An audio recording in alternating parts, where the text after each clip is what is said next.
Om Shri SriGuruMahimA.pUjABookings. Yes, my dear child. Om Shankaram Shankaracharyam Shashtam Shaktimanasam Shivagami Shikshakashveshtam Shibirim Shvatasham. Namaskaram, Amma. What is the direction of our spiritual travel? Is it the dik or the direction, or is it an entirely different universe? If so, where is this shadow universe?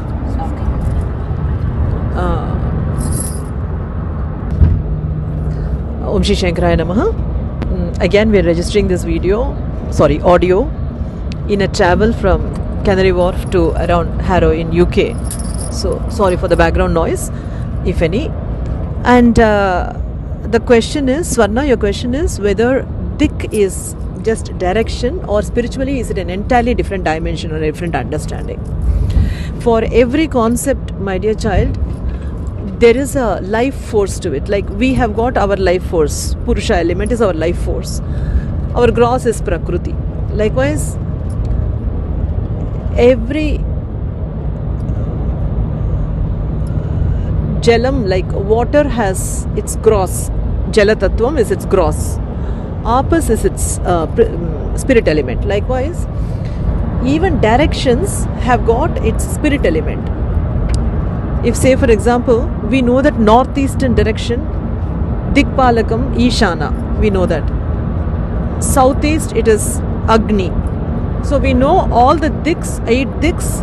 Also, Urdhvam, which is upwards, is controlled by Brahma, and Padalam, Adharam is controlled by, the foundation is controlled by Mahavishnu. We know this.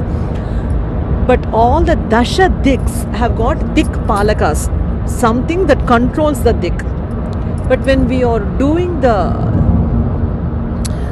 sealing of the diks or invoking the dikpalakas, we are actually not just dealing with a direction, we are dealing with a concept. So the northeastern direction by itself is gross, it is just Ishanam direction, but it is ruled by Lord Ishana. Same way, southeastern direction is just a dik. We are invoking something in that area, but the Dikpalaka of the direction is the spirit element, which is Agni Bhagavan. So the dik is just a direction, but when we are praying for that in our homams, in our pujas, in our own dik kattu, they call that kavacham, dik kavacham that we create for ourselves. Kattu is a Tamil word and kavacham is a Sanskrit word. Dik kavacham that we can do for ourselves, avaranams, kavachams we do.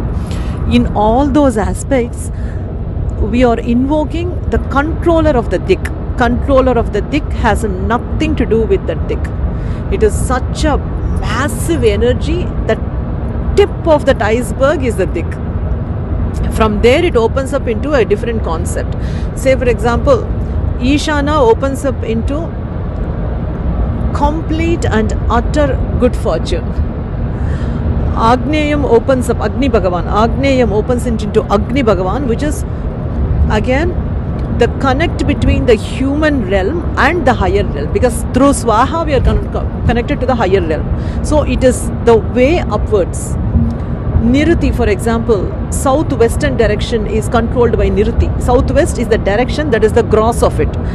But the spirit of it is Niruti.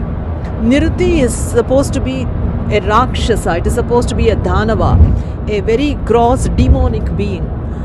It opens up into never-ending mass and lack of auspiciousness.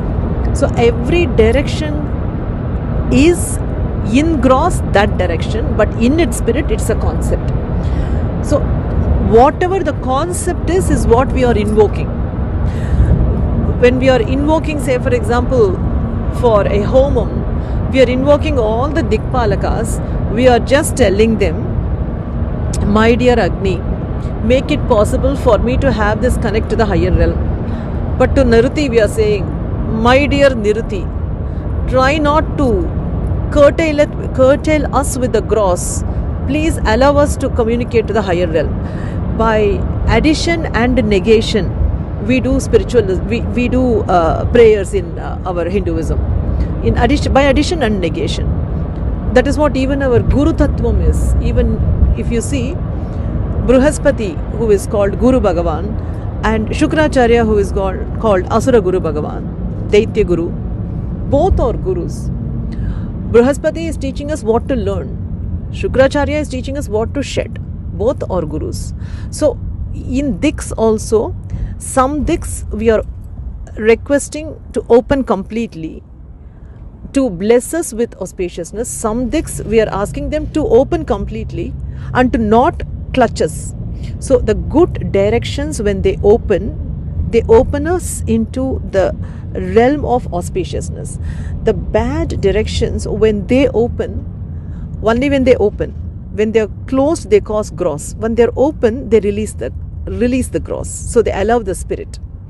So act is the same. When Ishana opens, auspiciousness enters.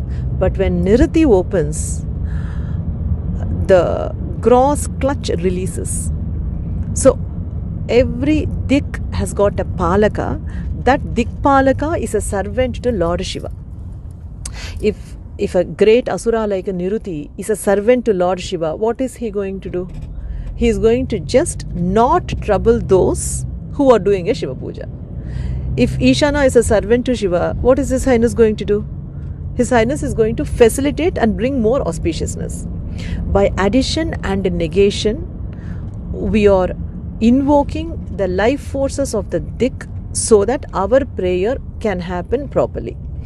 All these directions are not only it's not for the Homagundam or for the puja altar that we are doing. We are the puja. If, say for example, you are doing a homam, you who is doing the homam is invoking different dikpalakas for the Homagundam, correct? But as you're doing that externally, internally you're doing the same for yourself and everybody who has joined the puja. Everybody's dikpalakas are being activated in such a way that they facilitate a spiritual ascent. Some by addition, some by negation. Some by not troubling us, some by arriving to help us. So Asuras and Dhanavas have to stand still and not disturb that energy. Good Devatvam energies have to flood in and fill that place. Even in our Chandi Hrudayam like slokam, we use the words like Praveshaya, Praveshaya. Praveshaya means arrive without limitations. Praveshaya, Praveshaya. That is what good energies do. But with energies that are not supposed to trouble us, we are still communicating with the energies, like in our Sri Indrakshi slokam, Soshaya, Soshaya, Dahaya, Dahaya. We are saying, we are asking them to calm down, shut down, not trouble us. So energy is neither bad nor good. As long as we can give the correct command to that energy and our command is taken by that energy, then our spiritual high is always going to happen. Spiritual ascent is always going to happen. So dik is gross. Dik palakas are an entirely different dimension of ideologies that have crystallized into concepts, and the concepts have then again, because so many of them are there, the concepts have become a phenomena because many of them are there, and all these concepts turned into a massive phenomena, and many such phenomenons put together which are working in synergy become the life force of the dik. So for every dik there is a synergistic functioning of massive various phenomenons that have been attributed to that dik palaka, and who has attributed this is Lord Shiva. And why they have to follow those rules is because they are in servitude to Lord. This Dikpalakas is entirely a different dimension of limitless phenomena working in synergy, forming one Dikpalaka. So, but since we cannot, before Mukti, since humans cannot reach that, they are doing a physical act here to just touch the tip of that iceberg by using the Dik and the Dikpalakas. Understood that point? Any further questions in this? Yet to in this concept. Yes, that's good, yeah. So So let us finish with Shankaranama Smaranam. Let us chant together, loud and clear. Om Shankaram Shankaracharyam Sashvatam Shaktamanasam Shivagama Shikshakasheshtam Shivabijam Shivatmajam. Om Sri Shankaraya Namaha. Mama Sarva Mama Guru Shri Adi Shankara Bhagavad Padhara Vindarpanamastu.